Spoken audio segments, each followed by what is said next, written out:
pawnlam landan hi moin lang chin ma se thung ril erong lalpa imu fia ka isia abol lo sia shereng chung sia eng tin nge mo min la en kol dua mal min la som du le ivan iku chuang moi tin le i thil siam ro pui ten i ro pui sian i tin mai ya an quang china ke era som lal pa en ma lo mai ni mai la nang meo ka phak thei lal pa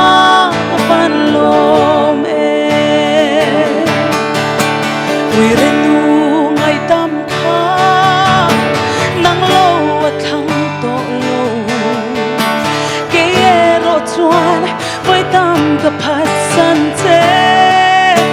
lal pa thing lung chung ril ber pa mutu khan eng tin nge mo min la mangai theya ka ta ni tuar du le i pa ni ku chuang mai tin le i thil siam ro pui ten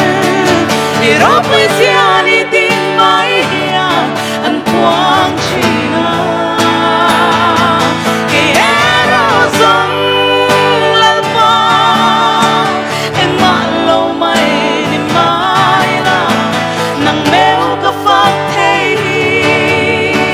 lal pa ka van lom ha chol na tur zonga kong dang ka zo ve pon het hin lung hian a hlat ngam si lo che lal pa a to ma chuan nang chau lo hi zong min wan tu tur eng dang an om thei lo nang lo an om si lo i va i ku chuang mai tin le i thil siam ro pui ten i ro pui sian i tin mai ya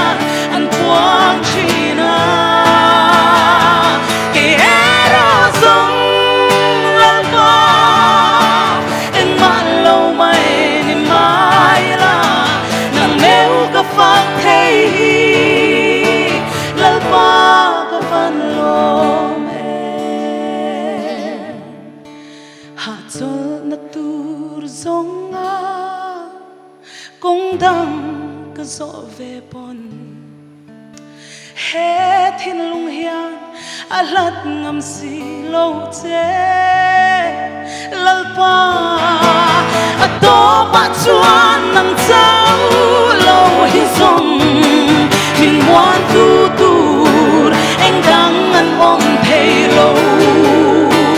nang lo an om si lo i va i ku chuang mai tin le i thil siam ro pui ten i ro pui sian i tin mai ya an quang china ke era zong lal pa en ma lo mai ni mai la nang meo ka phak thei lal pa ka pan lom i va ni ku chuang moi tin le i thil siam ro pui ten i ro pui sian i tin mai ya an quang china ke ero song lal pa eng ma lo mai ni mai la nang mèo ka phang thei lalpa ka van lom em nang mèo kan phang thei lalpa kan van lom